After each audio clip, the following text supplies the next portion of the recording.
咁咧我哋受傷之後咧，就有機會咧接觸到保險公司。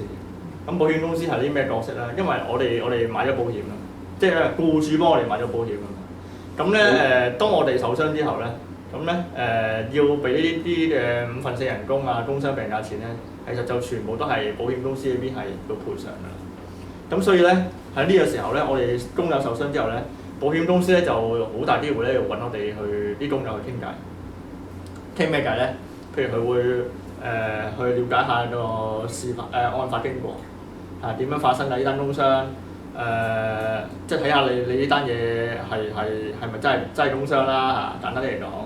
然之後睇下你受傷嚴唔嚴重啦嚇，即係佢要知道呢啲資訊係咩咧？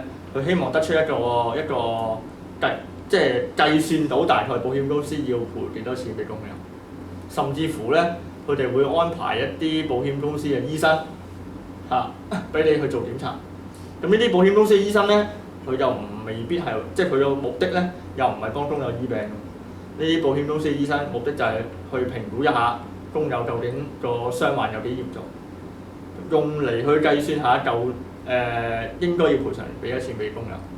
係，咁呢個就係保險公司嘅角色啦嚇。咁咧保險公司咧亦都會喺某啲情況下，佢會出嚟同你傾和解。因為我哋工友係咁嘅，我哋工傷去到某一個階段咧，如果單嘢仲未解決到咧，我哋會申請法援打官司嘅工友。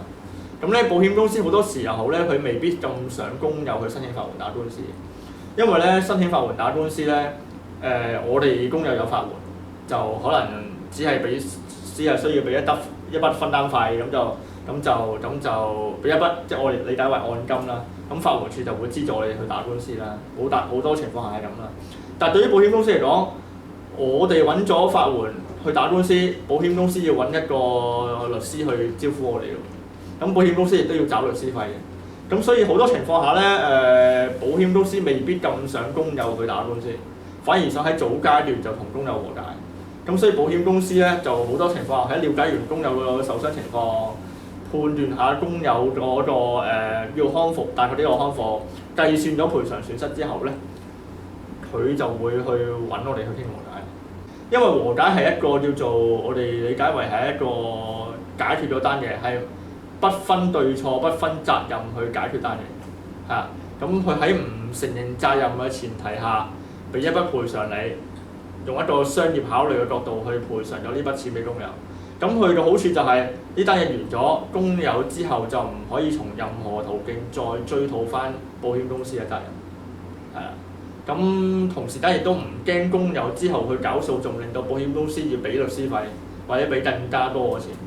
呢個就係保險公司想喺早階段同我哋工友和解嘅一個原因。